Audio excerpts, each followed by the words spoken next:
World of RPGs, Episode 2, Croatia. Welcome to the World of RPGs, a podcast in which we travel around the globe to visit the local role-playing game scene. I'm your host, Mo Bots, and in Episode 2 we're going to Croatia. It's a bit more difficult to really say which region of Europe Croatia belongs to. It was part of the Austro-Hungarian Empire until 1918, so you could say it has some Alpine influences. And then it was part of Yugoslavia until 1991, so some people say it's Southeastern European. Situated at the Adriatic Sea, you could also call Croatia Mediterranean. The next difficulty is the language. Croatia has a population of just about 4 million people. Now, I don't want to be too political in this podcast, so let us just say there are overall about 21 million people in the region who could easily understand Croatians, whatever you want to call their languages. Croatian is written with the Latin alphabet and is a South Slavonic language. For example, when I read the names of the Bulgarian RPGs from episode 1 to my Croatian interviewees, they could usually get what the titles meant. The majority religion is Roman Catholic Christianity, and Croatia is in the European Union but doesn't have the euro. We had ended episode 1 with a snippet of actual play from a channel named Smajeva Garaja, and here's the GM. So, hi, my name is Davor, but in the RPG community I'm mostly known as Davor DM. I have a channel that's a real play Dungeons & Dragons live play channel here in Croatia, in Zagreb.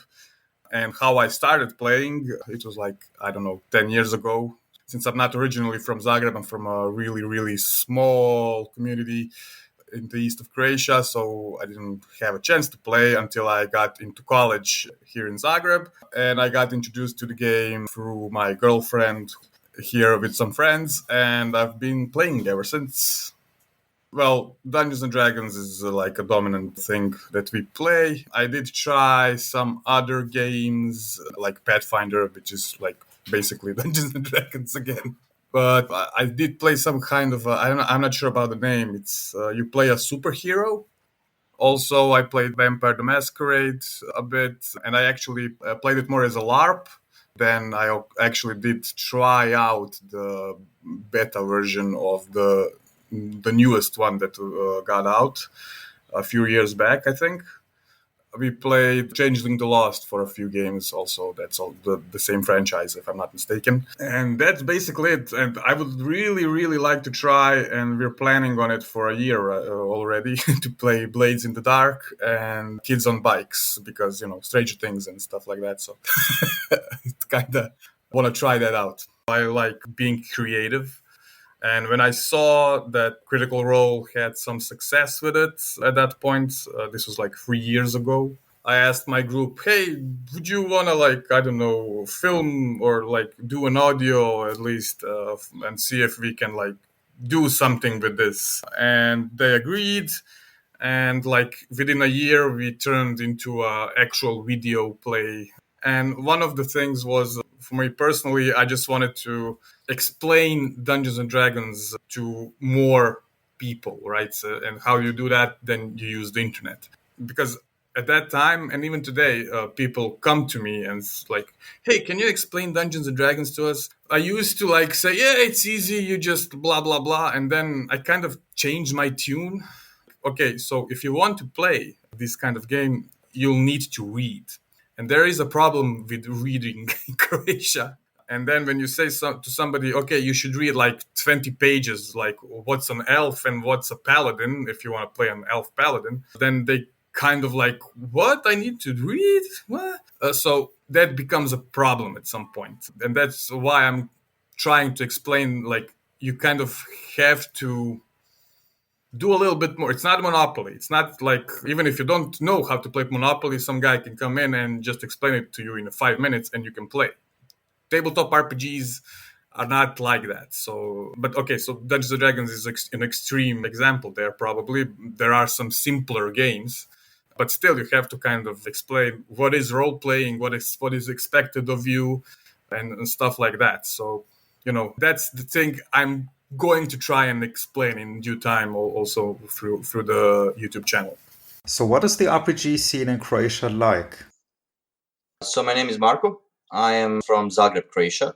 When it comes to RPGs, I am mostly been invested with GURPS, GURPS, by SG Games, which was basically my first role-playing system.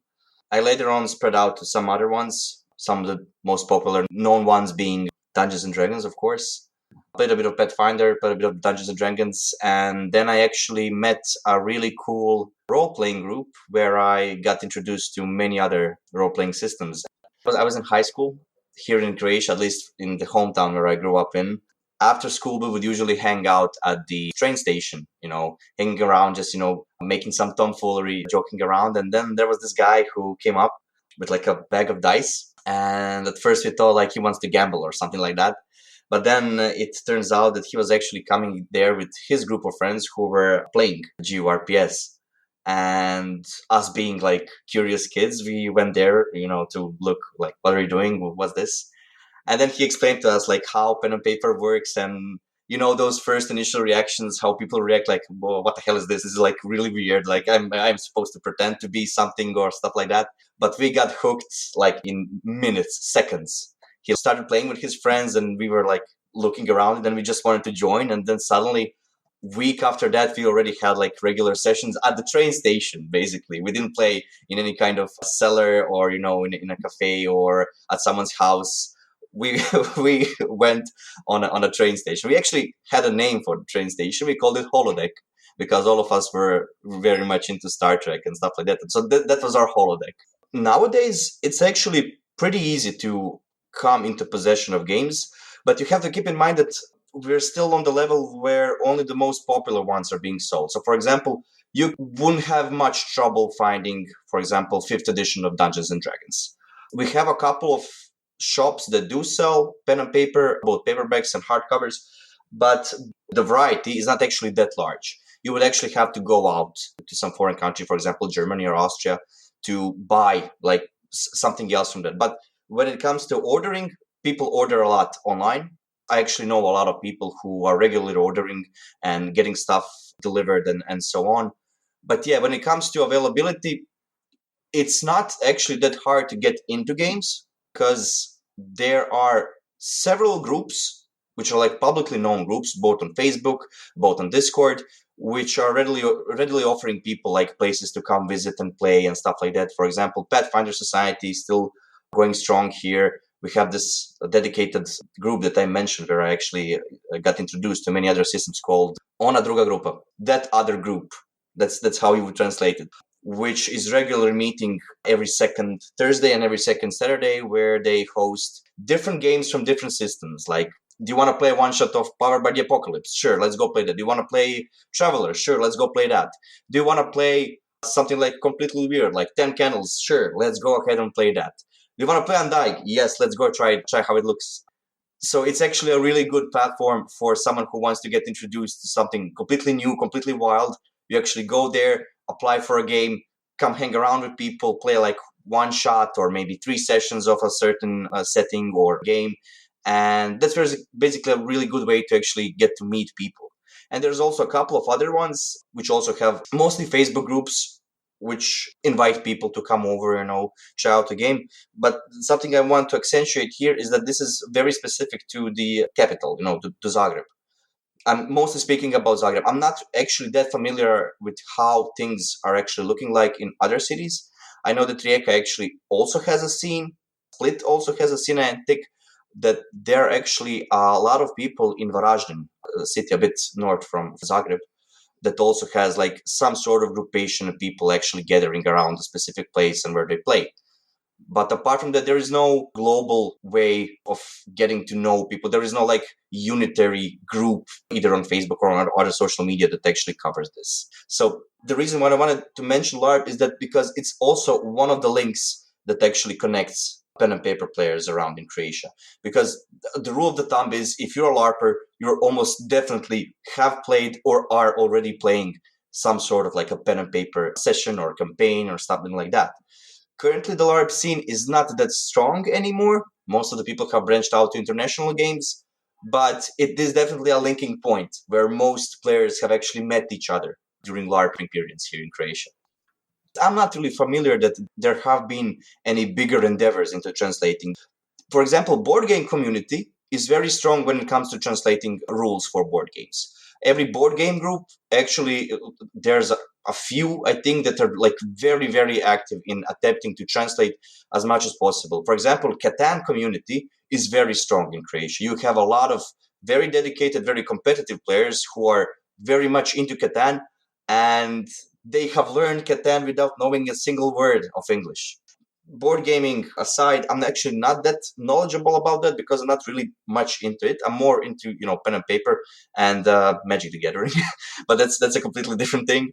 But yeah, I do know for a fact that board gaming community is very strong when it comes to terms of both translating, reselling used games. There's actually a lot of flea markets here organized.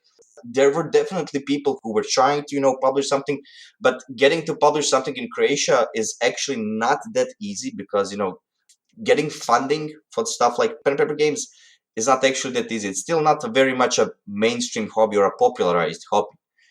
It's not that it's like complete unknown. People in most cases are aware of what pen and paper is and what it's all about, but it's still not on the level of someone mentions a pen and paper on a public TV, and you cannot expect that people will know what it is. Croatians seem to have easy access to imported games, but it also leads people to mostly consider RPGs to be an English language thing. My name is Daniel Kušan. I am from Zagreb, Croatia, and I play all kinds of games, mostly indie games, not so much D&D 5th edition. I mostly play narrative games, PBTA games, but I also very much like OSR games and also some traditional games. I like to try new games and new systems. Actually, I got through a couple of friends who were playing, who discovered Dungeons and Dragons, of course. It was the time of the 2nd edition, AD&D, early 90s, I'm not sure which year. And I have to say that I wasn't really into any fantasy at that time. I have read maybe a couple of novels like The Hobbit, but I didn't also like so much the fantasy movies. And my friends got me into this. They said, would you like to come and play with us? And I said, what is it? And we tried for a while. For me, it was like a gateway to all the other stuff that was a part of this culture. So I really liked playing. I liked the immediately from the first session that we played. I remember I played a druid. I liked the idea of saying, what I'm doing, and I had imagining all these scenes in my head and the action, everything. I fell in love with it immediately. And then I played AD&D for a while, and then we switched to GURPS for a couple of years. And then life got in the way for a while, and there was some kind of a hiatus in the beginning of the 2000s. I wasn't playing for a couple of years until I discovered Apocalypse World. And that was another revelation for me because it was actually what I really wanted about gaming, how I felt the rules should prop up the conversation in the way that I felt was really natural.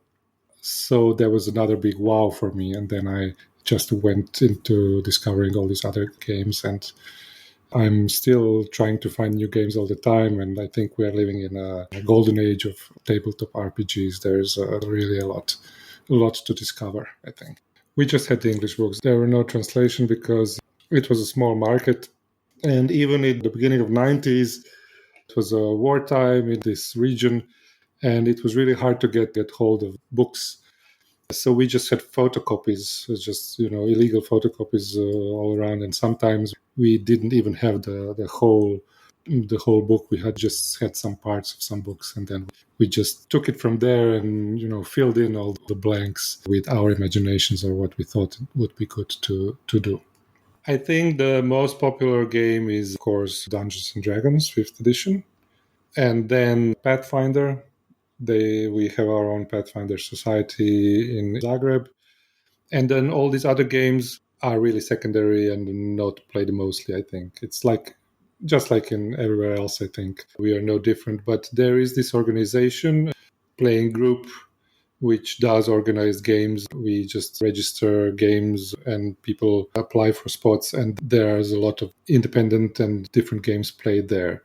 This is a group called That Other Group. It's like a community of players, which was founded, I think, some 5 or 6 years ago. I'm not sure. And I was one of the founders, but the group is really large and there are a lot of players, and we play narrative games, OSR games, modern traditional games, even Dungeons and Dragons, of course, but also Vampire and Free League games. And there is a very wide variety of games played there. We explore new games while also trying out some games that we wanted to. So it's a really a good community for me who wants to try new games. There are some smaller games written in Croatian. A person from another part of Croatia wrote actually an original role-playing game in Croatian.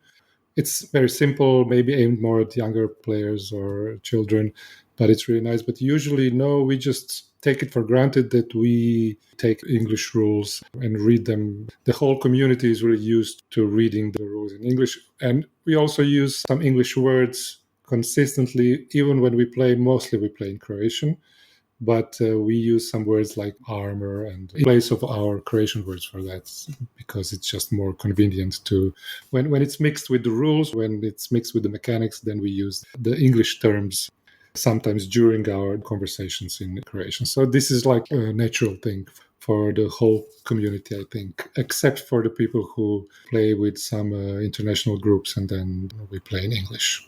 A recently published Croatian RPG and it's available for free? Sounds too good to be true. But it does actually exist. I could download Priručnik za Pustolove and can tell you it has 148 pages and a cartoonish cover that suggests fantasy and fun. The inside shows a very clear layout and looks like an easy read if you know Croatian. Because I don't, I spoke with the author of the game to find out more. So my name is Nikola Šubić. I'm currently living in Rijeka, Croatia. I was born on an island called Lošinj, and Rijeka is actually in the same county, so I didn't went very far, but it's a much bigger city with more opportunities. So now I live and work here. I started with RPGs actually a couple of years ago, just before the pandemic. We started with, of course, with 5e, the smallest adventure I could find, just so we can start playing something. And it was really, really confusing and frustrating. At first, we all created like 3 or 2 characters for like 2 hours, and then we started playing, and it was fun at first, but then I started experimenting with other games. I wanted to find out what else exists. Is there something more simpler, more streamlined, or faster? And of course, is there something in Croatian?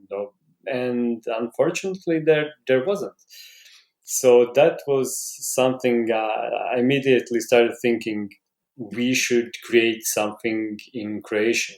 That would be great. That would help someone who wants to start playing, because a lot of people see other people playing on TV. I think the TV and the movies still influence a lot of people. They look at the screen and they see kids playing in their basements with miniatures, and they throw all kinds of funky dice, and it all looks very, very fun. And then there's this big manual with a lot of rules that you have to learn, and you have to do all that in a foreign language. And that was something for me that we have to do something here. We have to create something for the people that are just starting with the hobby. So the game is called Priručnik za Pustolove. It's roughly translated, not roughly, but exactly, as Adventurer's Guide. The genre is fantasy. I was thinking a lot about expectations. So people that are starting playing, they have some expectations of what they want to play. So I was thinking, let's make something as similar in their minds, what they expect it to be, and create something so I didn't want to jump into science fiction. I didn't want to let's create something and then you can make all kinds of story. I wanted to create something specific. So I started with fantasy. So it's really a fantasy game with I didn't want to create races. So I just left it to the players themselves to create any character they want. If they want to have horns or tails or any color of their skin or pointy teeth, they can. It's all up to the players. And the character creation, I wanted it to be really, really fast. So I created something, I called it star signs. It's basically you're born in this month and now you're good at this. And you just roll 2 dice and it decides, you can decide for yourself, but it's pretty easy if you just roll a number and this is your character. Of course, you can think of the background, you can think of the looks and everything else, but I really wanted players to start playing as soon as possible. When we started, we had something like we started playing and the character creation took us a really, really long time, and we didn't want that experience for someone else. What's else in the book? The cover, it says some rules, all kinds of creatures. We didn't want to say monsters because not all monsters are bad. We wanted to be creatures because it doesn't make it violent in the start. I mean, you can talk with creatures, you can have some kind of communication or something similar. But with monsters, I mean, you can run away or you can attack. The book contains some treasures, some magic, a couple of locations, and 3 adventures. And it's for 2 to 6 players, 9 to 99 years old. I wanted to put something Croatian in it, but as I was thinking about all kinds of expectations that the players have, I really wanted creatures to be something really, really related from the books and the movies and the TV series in the fantasy genre. And thank you for mentioning the layout. I actually work as a graphic designer, so it's really my job to do this stuff all day long. Creatures, let's see. I was thinking about the creatures and I thought I should group them somehow. So if you group creatures by, I don't know, creatures that live in the sea, it's easy to think of 6 creatures. If you think about creatures that fly, okay, now I have to concentrate on birds and such. So creatures in the book are creatures from the dark, creatures from the water, creatures from the dungeon, creatures from dreams, creatures from the air, people and people alike. And there is also a part where you can create your own creature/monster. A lot of the creatures are from myths. So we have, for example, Cerberus, Medusa, Minotaur, Gargoyle, Griffin, Dragon, of course. And some are actually called by the local names for example, crabs. So crab, kind of a smaller crab here is called Grmal. Most of the Croatia would call it rak, but I call it specifically Grmal because I was born on an island and islanders use that term. Maybe even Croatians don't even know what it is. When I started writing in Croatian, I was liberated, so to speak. I could really play around with the language. And I think that's the greatest worth, the greatest treasure this book has to offer. People say it's funny, and I really wanted it to be light. So when you read it, you go like, ah, ha, ha, okay, that's funny, great, let's do this. So concise, really, really simple, and as we would say, like with the joke in it. When I thought about a book, I knew that I will never have a lot of money. So I approached the local board game club. They also play RPGs and miniature games. And I told the president it would be great if we can apply for this contest or a grant. Actually, we contacted the Department of Culture in the city of Rijeka, and we applied a project. And you state what will you do, and then they choose the best projects and donate a part of the money for the project, which is in the city's interest. And we managed to print 500 copies of the book.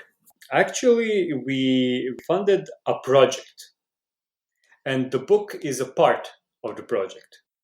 So we actually are making workshops, play sessions to instruct new players how to play. And I'm having the first session in a place in Rijeka where all content and workshops are exclusively for kids. And it's funded by a city, of course. And actually tomorrow is the first day we are presenting it to kids and trying to learn them the game. So the whole project is based on making new players. I actually have a itch.io page. I started creating smaller micro and nano RPGs. I applied to all kinds of RPG jams. So I first started with creating business card RPG jam, postcard RPG jam. So I really, really started small. And now that I created another itch.io page for the Adventures Guide, the Priručnik za Pustelove, I have a lot more clicks than I could ever have in English. There are maybe 10 smaller games there, but I really think this is a great move for hobbyists in Croatia and the right move for me to make. Because I really, really enjoy the hobby of RPG book writing and designing and illustrating and such. Nikola later also told me that he was very happy when he recently got a request for copies of his game from Serbia, so that they can spread RPGs some more too. Most authors I talk to write in English though, with a less regional audience in mind. Here's Daniel again. Okay, so Heart and Glory is my attempt to somehow marry the combined mechanics of Forge in the Dark, which is based on Blades in the Dark, and more freeform or OSR play style. Blades in the Dark, it's a game where there is a lot of structure or a lot of procedure happens during these various parts of play. And these procedures are very strict, which is for some people, which I'm part of, it's a good thing. I like to have procedures because I like when the GM and the players are mentally on the same page and when the decision-making process is transparent between the players and the GM and between the players themselves. So this is what I like, but sometimes for a fantasy game, I want more freedom because I've played a lot of it and I want to have a lot of leeway to just wing it. And I was trying to make a game where I could quickly move from one type of play to another without breaking the game. I've been developing this game for maybe 2 or 3 years, I think, and it's been very slow. And for me, it's mostly an experiment. It's not really something that I'm seeing the end of. Maybe I will finish it sometimes. It's not finished right now. It's like a version 0.7 or something. And I am just working, trying to find mechanics that will give me the opportunity to use the structure of Blades in the Dark, the basic mechanics of Blades in the Dark, which I like very much, and the more free-form structure of a campaign, which is something that I want from a fantasy campaign, not to have this strict structure of what Blades in Dark has, like scores and downtime. I wanted to be able to switch between these modes in a more freeform way based on GM's whims or the player's whims during the game, to have a more emergent genre or subgenre of fantasy that I can use during the game, so that it's more open than the usual Forge in the Dark game, which has a strict structure of cycle of phases. So I wanted to do a little bit experimenting on that. I think I've changed a lot of mechanics during the process of developing this game. And right now I'm at a place where mechanics are quite different from the original Blades in the Dark, but I've come to a place where I want to go. It's a little bit chaotic. It's not finished, but I'm quite happy with it. For me, it's more a process of thinking about games and preparing for running games, because this is what I mostly do. I run games. What I want is just some kind of basic mechanics so that I can pick up and create my own fantasy world without delving too much into mechanics. That was my goal. Well, I have actually play-tested shorter games, like 1 to 3 session games.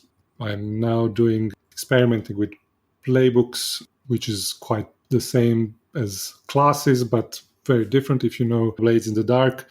So in my game now, playbooks are like archetypes, and just like in old school games, a different race or species, like an elf or a halfling, is a different playbook or different class, like it was in the times of old classical D&D, basic D&D. But I also want it to be a little more freeform, so that if you play a fighter, or instead of an elf, you can play a fighter or a thief, a rogue, or a cleric, and say, my character is a thief, but they are an elf or a halfling. It doesn't matter really to me. So I'm experimenting with how much these narrative decisions can be mechanically or narratively impactful during the game, which is a question that is important for me, because a lot of people play these games with more rules. There is general thought that if it's not in the rules, if it's not mechanized, that it's mechanized, that then it doesn't really have any impact on the game. And I think there is a spectrum here which I'm trying to explore with my rules. So how much rules I need to feel the difference between various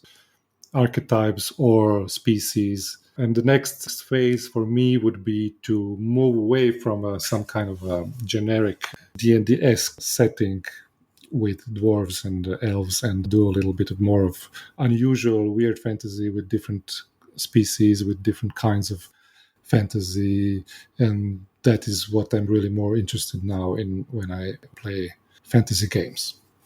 It's still in the process of development, so if people want to check it out and give feedback, that would be very valuable for me. But people have been doing that, and I hope that one day it will be a finished product, and I could present it to the world as something that is done. I talked to another author who writes in English too. So I'm Luka from Croatia. On the interwebs, I generally act as Quickwit. I'm 34 years old, and I live in the capital of Croatia, so in Zagreb. I've been playing and GMing RPGs roughly since 2015, and my first game that I ever played was Pathfinder. Actually, some friends were playing a game. They had an open slot, so they invited me, and I filled it in. My first character was a dwarven fighter with a big shield or something like that. I later transitioned into D&D 5e, and from there on I kind of spread out into many other RPGs, from Feng Shui, Savage Worlds, Forbidden Lands, Blades in the Dark, a bit of PBTA, a bit of basic role-playing, and then just other small systems like All Flesh Must Beat and the like. I generally act as the GM, though recently I have been getting some luck playing too. And when I GM, I frequently run games with very heavy modifications, like home rules and the like. So, for instance, whenever I ran Savage Worlds, I ran it, I think, 4 times. All of them were completely different games because of some home rules that I made to make the target experience closer to what I had in mind. I ran a one-shot set in the Borderlands universe, so in the video game series Borderlands. I ran one set in the Left 4 Dead universe, also video game, and I also ran one in the Serious Sam universe. So instantly, now that I think about it, all of the games that I ran in Savage Worlds were actually set in the settings of various video games. My gaming is generally split into two segments. One is like home groups, and the other is a group called ODG. So the other group, which is an association/organization in Zagreb, in the capital, which gathers RPG enthusiasts, and we play on a bi-weekly basis. I ran one session set in Croatia. It was a D&D 5e commoner one-shot. So basically all the players played just commoners with 3d6 in order. It was set in a mountain region of Croatia. It was very light-hearted and very easy tone to it all. But yeah, as far as people doing proper campaigns in Croatia and like a setting, I do remember hearing things about players who play that way, but very vaguely, and I don't think it's that widespread, no. What I have noticed over the past maybe few years is a large influx of people into the hobby who started either predominantly, I would say, by watching Critical Role, and secondary with other pop culture reference. Like I would say predominantly here, Stranger Things was a major factor. We don't do that much active recruitment, so we have a lot of people who just show up and say, hey guys, I've seen a few episodes of Critical Role, or I've seen some people play D&D online, or I've heard about D&D from Stranger Things. I have no experience whatsoever. Would you be willing to have me join? And we all, of course, we have no issue with having new people in the group. We had an initiative where it was like Fight Club. If it's your first time, you have to play. So if it's your first ODG that you're signing up for, we're saving a spot specifically for you. And this actually worked out really well. A lot of people then, of course, continued coming. I have to say that in my experience in GMing for new players, they are generally awesome because they frequently don't see the game through the lens of mechanics, archetypes, abilities, spells, and optimization. Instead, they just say, like, I want my character to try to do this. And then they look at you as the GM, and you're expected to extrapolate this and tell them what to roll, what's the DC, and whatnot. And I think that this approach is very, very refreshing, especially once you've played with veterans who already know all the steps, who already know how it works. To have somebody in to just shake things up a bit is great. And also what I know is that a lot of these people come into the hobby expecting to play D&D because D&D is the primary household name. And of course, they play D&D for 1, 2, 5, 20, 50 sessions. And then at some point, they mostly try to branch out into other RPGs to try out other things. And I know I read a long time ago somewhere that I think John Harper, who is the designer of Blades in the Dark, they asked him also about the effect that D&D has on the RPG. And he said, a strong D&D is a strong RPG. So if we have a strong D&D, we'll have people flocking into to play D&D, and then they will spread out to other RPGs. So a strong D&D is great for the entire hobby. And I think that this past period with Critical Role, with Stranger Things, has just been perfect proof of exactly this claim. Most people who do anything in Croatia defer to English simply because Croatia is such a small market that I don't think you can really get any international traction with using just Croatian. So roughly 2 years ago, I was playing a lot of XCOM, the video game again, and I was playing a lot of Blades in the Dark and playing a lot of roguelikes, so like Faster Than Light, Play the Spire and the like. And it was at that point that a spark of an idea of making my own game occurred to me, simply because I had been homebrewing systems for so long that at some point I just felt that, okay, maybe now I can try to do something really from the ground up. And I took basically those three elements as the core inspiration for the game. So XCOM, roguelikes, and Blades in the Dark. So all three elements that I really, really loved. And I, over a period of, I think initially it was about 6-7 months, I put together the basics of the system. And so Gone Rogue, it's an RPG set in the near future. It's about a group of insurgents rising against an autocratic group of robots who rule the entire Earth. The premise basically is anyone who's familiar with Blades in the Dark will see the similarity in terms of the structure. So it's a fairly mission-based game where you gather your crew, you head out on a mission to kill something, destroy something, steal something, or do something else. And then you head back to your base where you improve your base, get new items, new improvements, and the like. The core reason actually why I felt the need or the inspiration to make Gone Rogue was that I felt that as I had previously GM'd a lot of D&D and some other crunchy games, I always felt that crunch in games comes at the expense of heavy GM prep. So, for example, if you're running like D&D 5e or if you're running Pathfinder, you are very likely to have to do a lot of prep to run a game. My average, I think, was as much as the session lasts, that much time I will spend preparing the session. So it's like 3 to 4 hours of prep, which is just, at some point, it gets a bit tedious.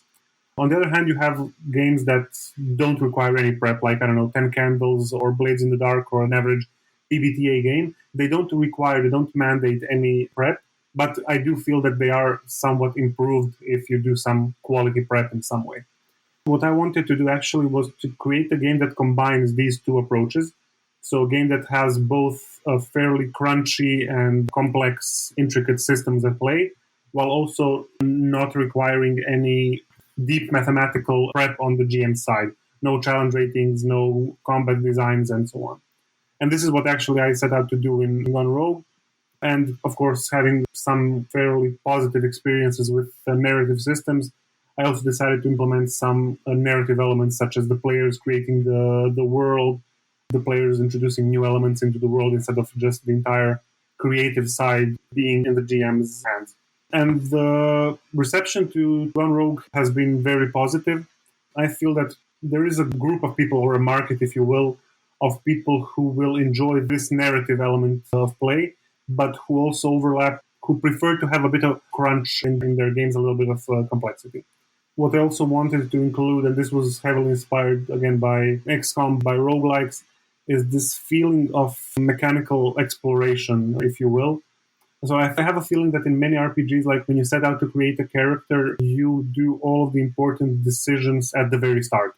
So before you're even playing anything you've made mechanically, in terms of your feats, abilities, whatnot, you've set out a path for your character, and then during play, you will just do the steps that you set out to do at the very start. There's little to no decision-making during play. And actually, Gone Rogue has a mechanic that prevents you from doing this, actually, which forces you to make a choice at specific points in time, whether you will take this ability or this ability. But you don't have the option of setting out a path before you even start playing. So I want to have this feeling of like mechanical discovery and exploration, where similar to a story in an RPG, you have no idea where it's going to end up. That's something that I wanted to implement also on a mechanical level, to have a game where you start the game, but you can't know where it's going to end up. And the feedback to this initially from a few of the players that played Gone Rogue, there was a little bit of pushback. Some of them said that, well, this doesn't feel very natural to me. This goes contrary to everything that I have been doing and the way I've been playing RPGs for years and years on end. But then once actually they felt it in play, the reactions were universally positive, I would say. And this ability to not plan things ahead and to have to adapt on the fly went down very, very well with nearly, I'd say, all of the players that have played Gone Rogue.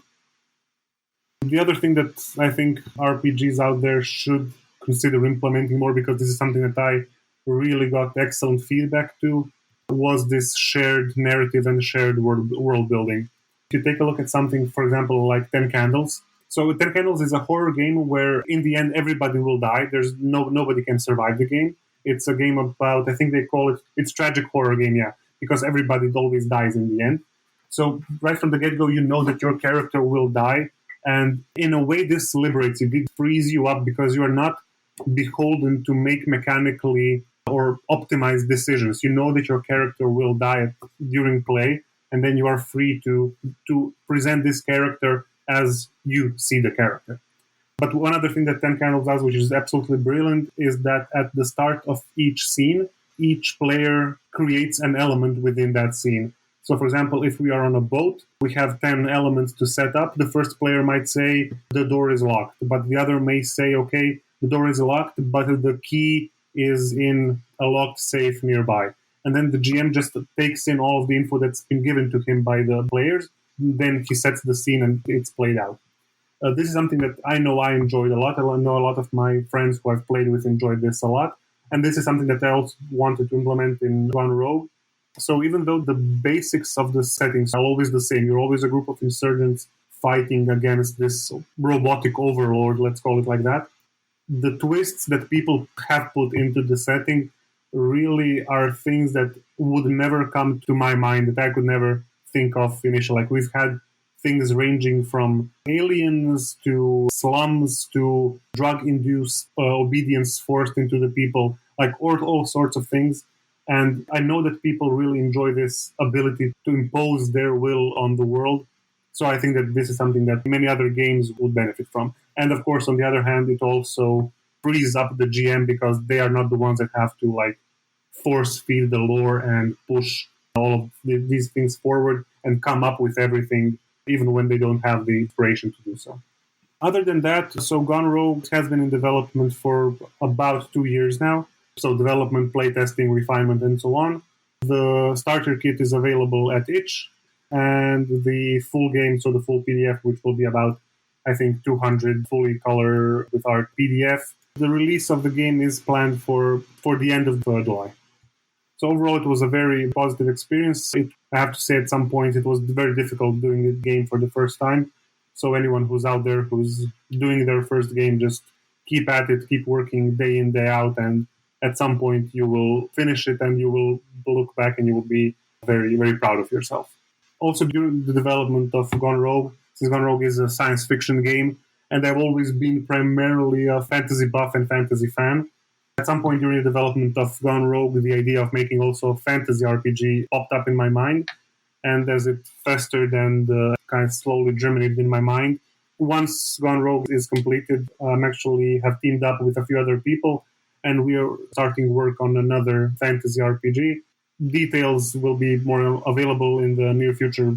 Marco, who had talked about the absence of translated games in Croatia in a previous section, also wrote his own adventures, some of them set in the USA. I'm very much invested in the mystery genre.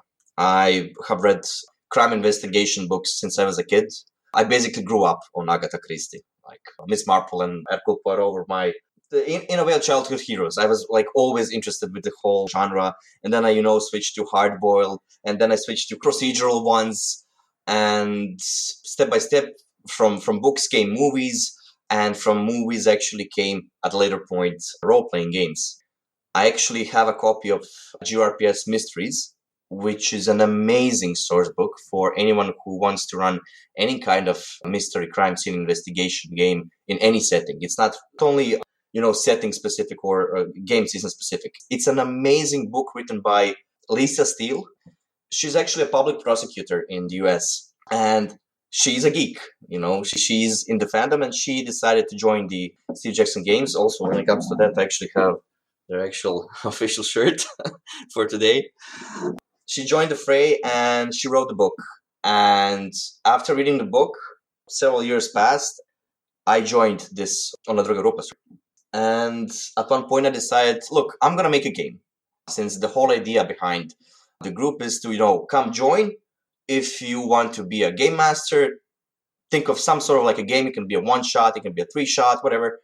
And, try out how it looks like. People usually have a lot of fun with people trying new stuff out. So the first thing that I wrote was heavily inspired by German series Dark and Stranger Things. It's actually a game that takes place in a fictional city of Dana in Massachusetts in 1985. A series of suicides is actually happening in the city, and the local police chief is actually running out of ideas, like what the hell is going on. In addition to that, a really weird disease has hit the town where people are falling in some sort of like a comatose state, apparently asleep. So the whole game is about two detectives and two associates, two detectives, one being an FBI profiler. Well, a profiler that works for FBI. It's a very specific phrase, not an FBI, but someone who works for them or has worked for them, and also a mortician / doctor, who are then set on a case by the police chief, and they're trying to figure out what's going on. I think I ran it for 5 times now in the span of 3 years. It's always the same principle. It's always 3 sessions where it always culminates in some sort of like a different ending. I never actually write the endings to be set in stone, but I have some like vague ideas how it somehow happens. And it really depends on the actions that characters do. All of the characters are pre-written. All of them have their own stories that in a way influence the game, depending on how much, the player wants to influence the agenda with their own story of a character. And it always ended up in such a glorious finale. It was always like glorious finale where I was left, shaking. And it's an amazing feeling when you actually see your players getting completely committed to the game and like completely disregarding any kind of rules or stuff like that. I mean, yes, we played in GRPS, but at one point it was not really relevant. It was just about the game, their interactions, how they want to end the game, how they want to finish this story. That's the first one. The second one is also crime scene investigation, but for this second one, I used an already existing setting. It's a dark fantasy setting taking place in an alternate version of Earth called Irt, which is actually from SJ Games' GRPS called Bainstorm.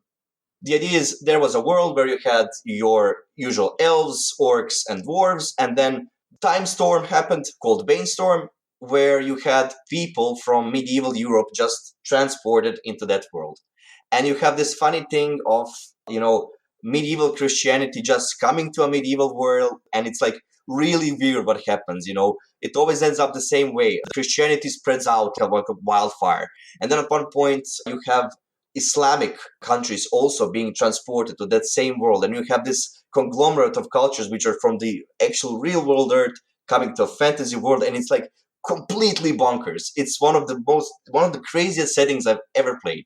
So I took one specific part of that setting, which was a necromantic city of Abydos, where you have necromancy and undead and everything related to that being completely normal. It's an isolated city in an island surrounded by this huge lake, which is erased from the map.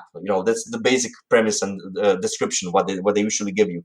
And the premise of the game is that players are playing the local enforcement powers called the Ravens, which are also joined by a couple of associates, some of them mages, some of them some mercenary rogues, some of them like city guards, which are trying to discover a sudden disappearance of a wife of a very wealthy magistrate.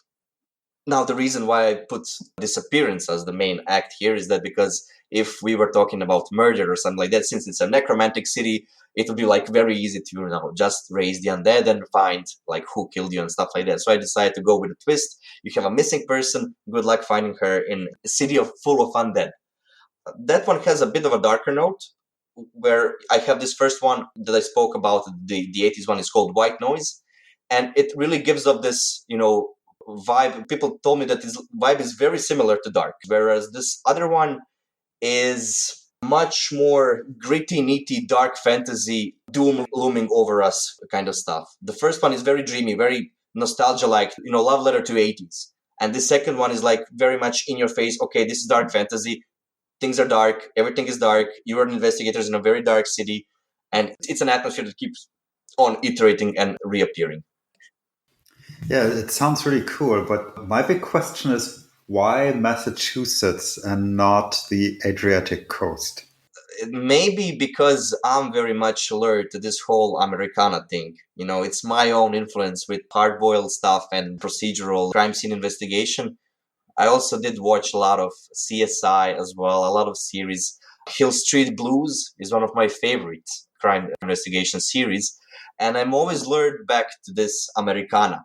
And I also actually did study that at a college. And there's this like really weird sort of nostalgia towards something that I have never actually seen live, never actually experienced.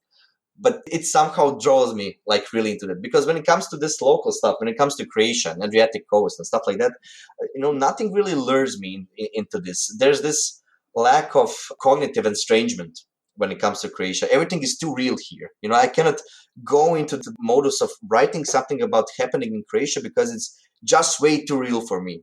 I always need to like disassociate myself from the real world and put a twist that is still familiar to me, but where I can go into this like real cognitive strange. Like, it's not really happening. It's not really there. It's over the ocean. Like somewhere out there, I can dream about it and what it's all about.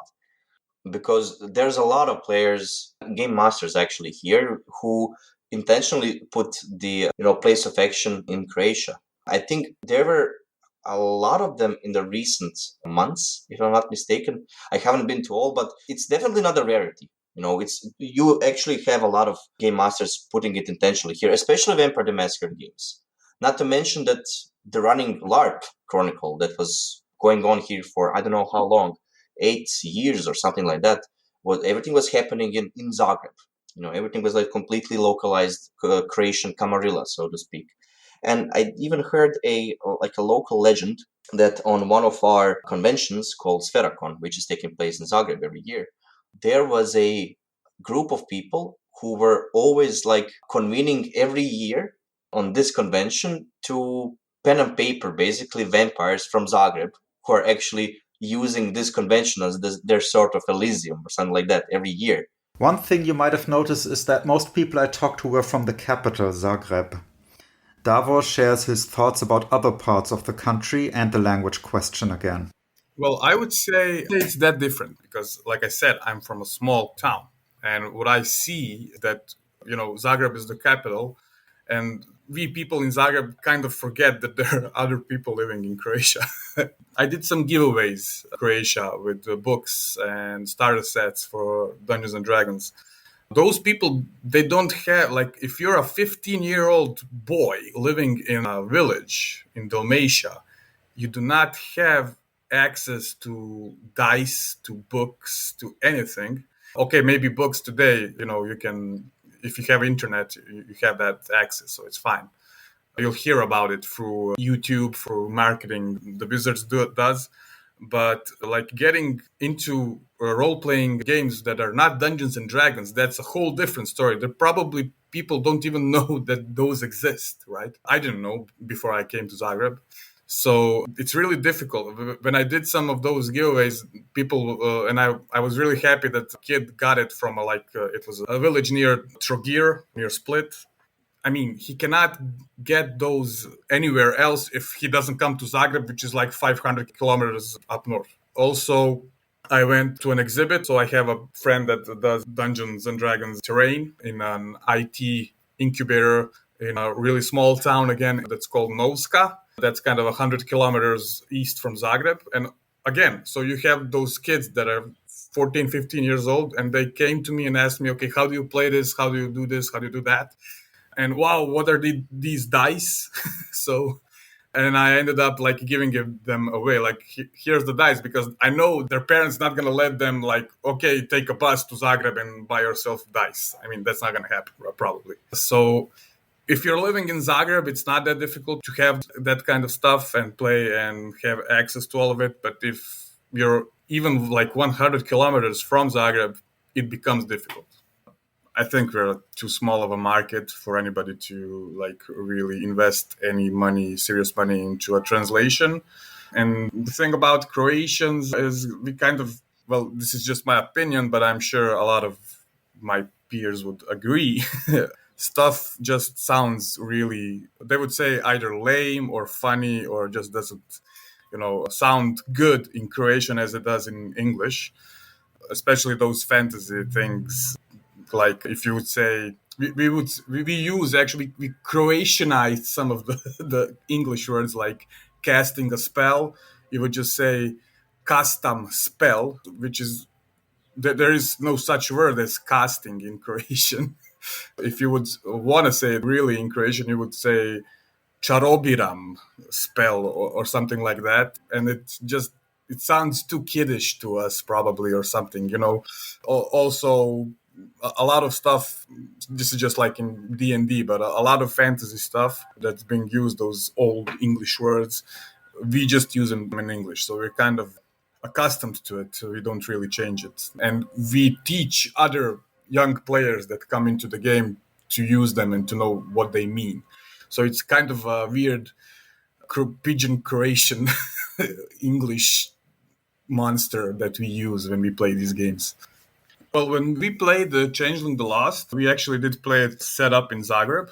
And I think like Vampire the Masquerade and those kinds of games are actually pretty good to play in your local setting because they kind of encourage you to play it in your like local real time in Zagreb. So kind of, better immersion when you play it like that. I mean, you don't have to, but it just kind of, at least for me, you can immerse yourself a little bit better into the game because you know the locations. You don't have to like describe everything. You can just say we're at St. Marco's Church in the center of Zagreb and we all know where we are. So that's kind of neat. So if I would I don't know about kids on bikes, I would probably set it up in a small town or something, similarly to other movies like It or Stranger Things, where you have kids in a small town and then something horrific is happening. So I don't think I would put it in the US, or I would just make a town and make up a name and it's a town somewhere in the world. Maybe like world agnostic or something, I don't know. But yeah, the setting doesn't for me at least, I'm not married to telling the players where exactly on the map of the world you are. I don't think it's very important. Maybe in some games it is, but in these kinds of games, I don't think it's super important that you know where you are. So I don't know where the inspiration for Ravnica is for the D&D setting, but it sounds very Slavic. So Ravnica would be pronounced in Croatian Ravnica. The meaning is like a field or a big field or whatever. You even have a pet name for Slavonia. A whole part of Croatia is Ravnica. When I saw that Wizard of the Coast put this setting out, and I think it comes from Magic the Gathering, if I'm not mistaken. When I saw that, I was like, what the hell? And then I saw people pronouncing it Ravnica, so I was like, okay, maybe it's not Slavic. But yeah, I did kind of notice in Critical Role, Matt Mercer's things that he comes up with. Some of those sound very, very Slavic. Like he would say that the mayor of a small town is starosta, and star means old in Slavic in most of the languages, I think. And so someone old and wise, if you call them starosta, it's just like 3 letters behind star. So it's like, okay, did he take that from inspiration from Slavic? I don't know if somebody asked him that. And that's just one of the things I noticed. And I noticed some other things, but I don't remember all of them. But in books, mentions of Croatia, I did not find, not really. I mean, unless you count vampires as being Croatian, because some of the folk tales tell that the first vampire was from Croatia, and some other tales tell that the first vampire was from Serbia, so that's the discussion over there between our two countries. But yeah, nothing specific to Croatia. Now, I can't comment on whether vampires are Serbian or Croatian.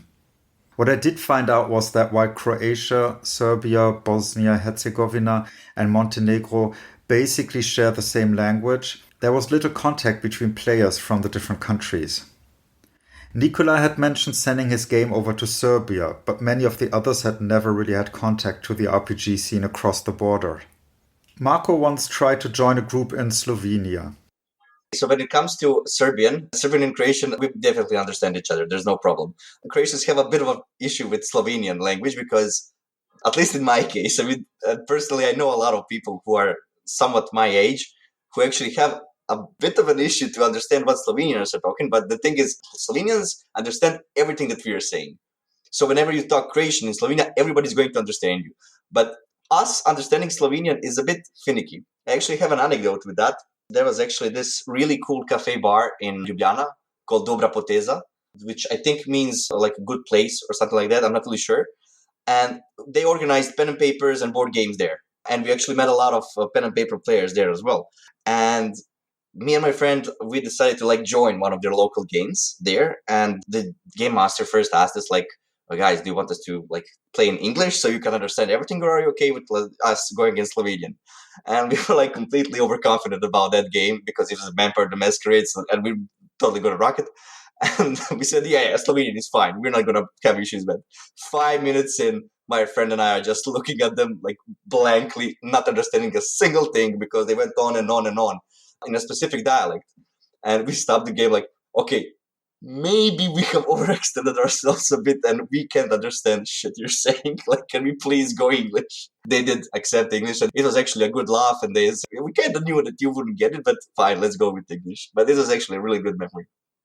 Direct contact with Slovenian players. I actually never played in Serbia or in Bosnia, but I actually did go for a couple of LARPs in Hungary. And there was actually a huge connection between Croatian and Hungarian players who also then traded information about stuff, mostly Vampire the Masquerade games, because that's one of the genres that was really, really strong there. And we were actually amazed when we learned that almost all of Vampire the Masquerade books were actually translated to Hungarian language.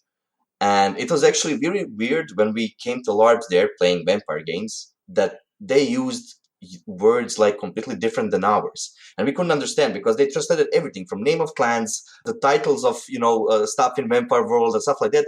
And at first we were completely weirded out. Why do you not understand English terms? And then they told us there was no need for them to understand the English terms because those books were completely translated to Hungarian, and they use only Hungarian terms. There's no need for them to use prince when they can say herceg, because that's their word for prince, and they kept using that the whole time. We were what the hell does this mean? Croatia is a crossroads of cultures, though role players often look to the West for inspiration. Here's Daniel reflecting on culture again. We sometimes play a kind of a Slavic fantasy setting.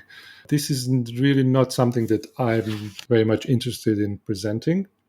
There's no real reason for it. It's just a matter of preference, I think. I like to play sometimes in this place with Slavic mythology, which is very interesting and that. But I think a lot of people always have some kind of ideal setting they would like to play in or run fantasy games in, like D&D or similar games. And mine is a sort of a Mediterranean-inspired setting, which is like a game of different cultures from all parts of the Mediterranean Sea and how they interact. And that is something that I always, when I run fantasy games, short fantasy adventures or longer campaigns, in my homebrew setting, that's something that I like the most, that is a setting that I use. There are a couple of influences that make up Croatian culture. One of them is Mediterranean. The others are Northern Germanic, Croatia was part of the Austrian-Hungarian Empire, so there is a lot of Austrian and Hungarian culture in my parts, and also the Balkan culture, the Slavic culture, of course, and even the Ottoman Empire, because Croatia was always historically in the middle of different cultures, and they all have a lot of influence on Croatian culture, which I think is great for us. This is a really interesting place to live and a really interesting play of cultural identities that we can use to present our country, which is nice. We have a big coast with more than 1,000 islands and a lot of Mediterranean influence there, which also then spreads to other parts of Croatia. So thank you for listening to the World of RPGs. A special thanks goes out to the Croatian gamers who talked to me, Luka, Daniel, Marco, Davor, and Nikola. Make sure to also visit itch.io for the profiles of Daniel, Luka, and Nikola to see what games they already published there in English. You can find links to their profiles in the show notes. A shout out also goes to Ranko, who set up a lot of the context for this episode. The music was again Battle of the Dragons by Thomas Muzio. Subscribe to this channel and get ready for episode 3. We stay in Southeastern Europe, but this time it's not a Slavonic language. Maybe you can guess which country we'll be visiting next from this excerpt from an actual play. Ti ne dejo! Τι συμβαίνει? Ήρθε ο ηλίθιος πάλι. Πώς τολμάς, μωρή, να με αποκαλείς ηλίθιο? Τι γίνεται εδώ, κύριε Λάς? Κάστε όλοι, μας έχετε κάνει εδώ πέρα, μας έχετε τρελάνει. Ήμασταν ηλίθιοι από πριν, προς υπεράσπιση τους. Πώς? Εγώ να ανοίξω την πόρτα και να φύγω, σας την βρίζονται. Έχουμε το λες να πιάσουμε τον δρακόμορφο χωρίς να έχει ούτε μια γρατσουνιά πάνω του. Τους άλλους κάνεις ό,τι θέλεις. Από πού ξέρετε το λες και γιατί εγώ το μαθαίνω τώρα? Εγώ ανοίγω την πόρτα. Εσείς, μην κουνηθείτε, αλλιώς θα Είναι σας πάνω το pay grade σου. Δάντη, μισό λεπτό. Ανάμεσα σε σένα και την πόρτα έχεις μια λιγδία αυτή τη στιγμή. Εγώ γκαρίζω, μείνετε όλοι ακίνητοι και εξηγήστε μου τι σκατά συμβαίνει, αλλιώς θα φύγει κεραυνίδι. Απλά σκοτώστε με, δηλαδή. Σκάσε και πιάσε τον τύπο. Ρίξε κεραυνίδι, ρε, ρίξε κεραυνίδι. Τα ή της κακάς ώρας. Αυτό το λες όντως? Ναι, το λέω όντως. Μην τον ακούς! Δεν ξέρει τι Ο λέει. ένας μου λέει ρίξε κεραυνίδι και οι άλλοι μου λέει μην τον ακούς. Μην τον ακούς, δεν ξέρει τι λέει. Όχι, ξέρω τι λέω. Παλιό παπάκι να πούμε της ποταμιάς. Βρωμερίσε στο κάμιλο, το 5 υπήρων. Ρίξε ό,τι έχεις και δεν έχεις. Και έρχεται η ανάσα από την καμινάτα. Ξαφνικά εμφανίζεται με τον κουνάρα αγκαλιά. Και εσύ ήδη θες να κάνεις κάτι άλλο που είσαι μόνη σου κάτω?